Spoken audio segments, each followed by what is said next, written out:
Hey guys, there's two things that always happens in March. Number one, that's the madness that we all know about, and number two is the madness that you should know about going on at North Country, where you can buy a new Ram truck as low as $29,995, a new Grand Cherokee as low as only $29,995, and a brand new Bronco Sport, you guessed it, $29,995. 0% financing is available and no payments for 90 days, and the good part is no money down. We have credit for everyone, so come and visit us at Arab or Jasper, Alabama. I'll see you soon. Welcome back to Coffee Time. Get you another cup of coffee and enjoy the rest of the program today. In keeping with Hear from the Candidates, I've got a very special guest in the studio over here this morning. That'd be Mr. Rodney Walker. Sir, how you doing this morning? I'm doing good. Thank you. It's good to be here with you. You are a candidate in the U.S. Senate race. Yes, sir. That's Tommy Tuberville's old seat. Yes, sir. I'm a very proud candidate. I love the state of Alabama, and I'm very excited to be running. I've been in the race since July 2025. Oh, great. Good to have you with us here this morning on Coffee Time. As I was telling you, we're reaching 6 counties, about 250,000 homes on this network, and they need to hear from you. Yes, sir. I'm very excited to be here. Very excited to be here this morning. Good. Tell me about your family. Well, I'm married to Stacy, and Stacy's from Andalusia, Alabama. She's got brothers and sisters down there. We have 3 sons, and they're all grown, 35, 29, and 22. You got grandbabies? We have 3 grandchildren. I hear yes, you. Sir. That's good. That'll make you a better man. Yes, sir. I'm kidding, of course. All right, what made you decide I'm going to run for the U.S. Senate? Well, let me just be completely honest with you. I flew the helicopter for 8 years for Randolph and Clay County Sheriff's Department. I've got commendations from the governor and different things for breaking up theft rings, and we've been able to save a lot of people. I was the chairman of the rodeo committee for 8 years, and I just really done a lot of stuff behind the scenes, but I dearly love all the people of the state of Alabama, and I care about our state, and I wanted to run to be able to provide that for more people across the state. And then I realized that that we need business leaders in Washington, D.C. Exactly. And if we don't have business leaders in Washington, D.C., we're not going to have businesses for long, and then we'll not have our country left. You know, I'm one of those guys that says career politicians, they're not business leaders, they're just career politicians. Yes, sir. And what do you think about term limits? Well, I'd like to say that I'm a career businessman and not a career politician. I've signed a term limits pledge. I did that when I first went in the race, and I'd vow to serve 2 terms and then let somebody else take the job. I believe that if everybody has term limits and we have to abide by that, then everyone will get to be on every committee, and then most people can be a chairperson also. And so I think that the president, the governor, and all kind of other leaders have only 2 terms to serve, and it would only be right for your United States senators and your representatives. Good deal. All right, the state of Alabama, one of my, and I know you're into this, access to rural hospitals, yes. medical care. Yes, sir. So that's a big issue to me. We live in Clay County, Alabama, and so we live and served by a rural hospital. And so there's 47 rural hospitals in the state of Alabama, and 11 of those are in imminent danger of closing. Wow. But it's not because of the hospital management. It's because of the Medicare Reimbursement Act. And I don't know if you understand or not, but the way hospitals are reimbursed is based on the county's average median income, and a rural county, like their average median income might be at $28,000, but in Jefferson County that might be $68,000. So they're reimbursed their payments based on that level and a factorization scale, and it really hurts rural counties. Our rural hospital had to become a rural emergency hospital, so they took the beds out, and you can go down there for emergency treatment, but then you have to be transferred to another hospital. And all the rural counties need hospitals. I mean, we've got to have care close to home.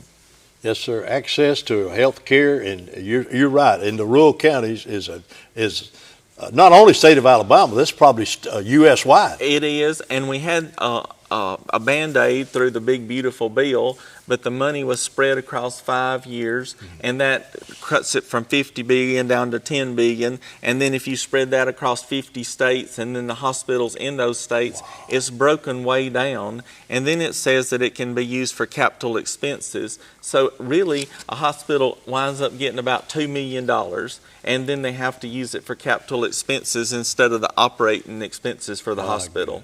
All right, going along with that rural hospital and access to health care is prescription drug problem. Yes, sir. And so 72% of our prescription drugs are manufactured by foreign adversaries. Now, there is really no excuse for that because Huntsville, Alabama actually has 25 pharmaceutical manufacturing companies right here in our state. And so now Eli Lilly is coming. We're constantly working on that front, but we need to bring all prescription drug manufacturing back to the state of Alabama and hopefully bring it to Huntsville, and expand on what we already have there. That's one of my #1 priorities, because otherwise a country could poison us very easily through our blood pressure medicine and other items. Or just say, I'm not shipping. Yes. It's not coming. Yes, sir. And we've all experienced the China virus and so forth back in 2020, and so we understand that concept. I want to bring all prescription drugs back to America. Oh, that's a great idea. Alabama's economy depends on a lot of things, but one of the things in this state that seems getting to the market is our farm products and agriculture. Yes, sir. So I'm a big infrastructure man, and I'm a big agriculture man. So let's combine the two of those. I want to widen I-65. It's a huge goal to me. I want to put 6 lanes from the Tennessee line to the Port of Mobile. And so that'll open up. We keep working on getting industry, but we're not working on our infrastructure. And you can't keep adding infrastructure, industry and jobs without adding to your infrastructure. And so at the Port of Mobile, we have one of the only coastal grain elevators that there is in the United States. There's actually 4 of them. But if we get the products to Mobile, they got cargo containers coming in, they've got lumber going out, coal going out, forest products going out, but we have the ability to ship out a lot more grain, soybeans, corn, and wheat and different things. We can barge it to Mobile, but we've got to put it on a ship to get it across the seas, and that's how we increase our gross domestic product. Now, I think, I don't know how many years back, but they finally widened and deepened Port of Mobile to get those ships in there. Yes, sir, and if people don't understand it, everything that goes on has to have federal matching funds. And so the deepening of the Port of Mobile down to 50 foot was done by the U.S. Corps of Engineers and federal money. And that's just been completed just a few months ago. I'm actually on the Coosa Alabama River Improvement Association. Right. And I would like to see the Alabama River dredged back out all the way to Montgomery to increase our river traffic and so forth on that. I spoke last night, and there's people that would like to see the Chattahoochee River that was dredged out. But it's imperative. We can't turn the ships around at the end of Mobile Bay right now because we've got to put a turntable up there at the end, and we've got to dredge that out. The money has to be appropriated to make that happen. And I want you to know that as a business leader, I'm going to bring home the bacon and make things happen. And that's one of your top priorities, is get that done when you're the U.S. Senator for Alabama. Yes, sir. Most people might not know, but talking about the Port of Mobile and this dredging, it was not long ago till you had to park the big ships out in the bay. That's right. And transfer the merchandise on little shuttle buggies out there to it. Now that's just useless, Waste of money. Yes, sir. But now it costs millions of dollars to do that. Yes, but thank goodness now we do have it dredged out to where they can come in. Now, you mentioned the Port of Mobile. Let's go from Huntsville, Alabama to the Port of Mobile. Those two, to the city of Mobile and the Port of Mobile, those two areas are booming as far as coming. Even the FBI is now located in Alabama. The Space Command, the FBI, like I mentioned earlier, Eli Lilly is coming. There's so much technological industry in Huntsville, Alabama, and that expands out all over the north area of our state, with people traveling and living in other areas and going over there to work and different things. But now we've got a submarine manufacturer coming over there to Cherokee, Alabama. But our whole state is just booming with different industry that's popping up. But we must continue to send that product through the Port of Mobile to get it shipped overseas and sell that product to other countries too. I did not know this.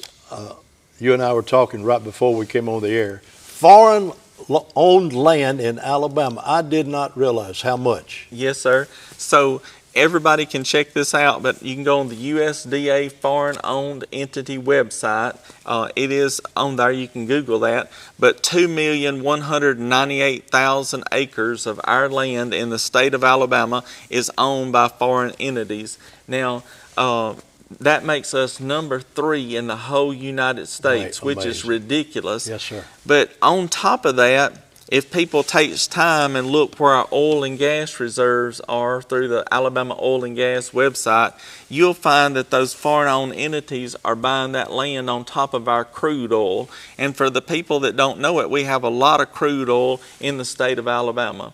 And so we really need to take that land back. And, people says, well, China and this, that, and other. I'm not talking about, where your car manufacturing plants are. I'm talking about our agricultural land and timber land that's being absorbed up on top of our crude oil by these foreign entities. Now, I think about a month ago, someone in the U.S. Senate proposed that we take back all land, might have been Vice President Vance, but all lands foreign-owned, take it back. Well, they've been concentrating on around federal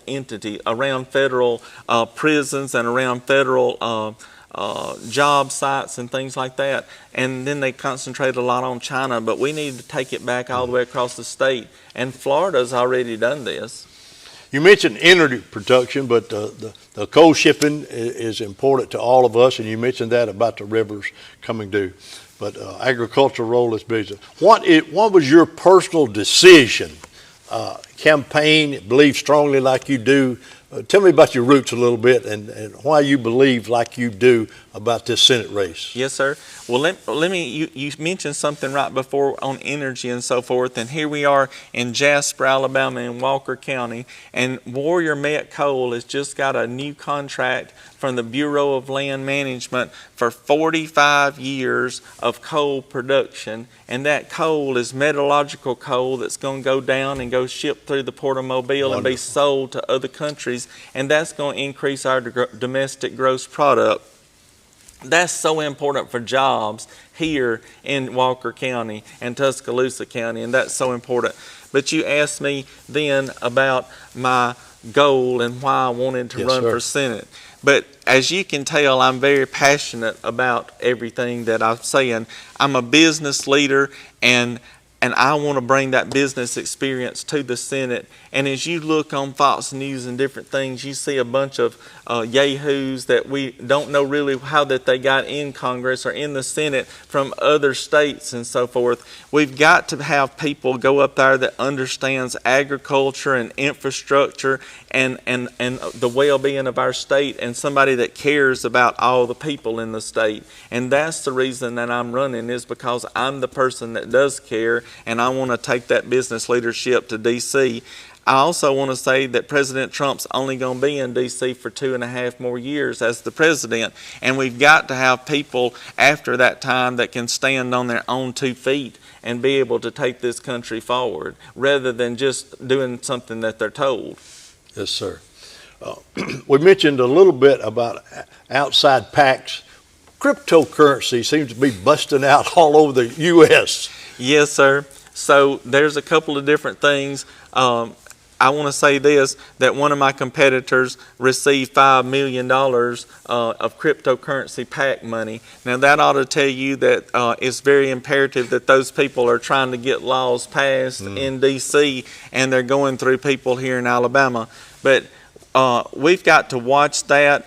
Cash always needs to be king, in my opinion, and we don't need necessarily to take away cash and gold, because we got to make sure that a person can go out and work and have a job and make a little side money and that type of thing, and bring home money for their family, or kids can go work on the farm and stuff of that nature.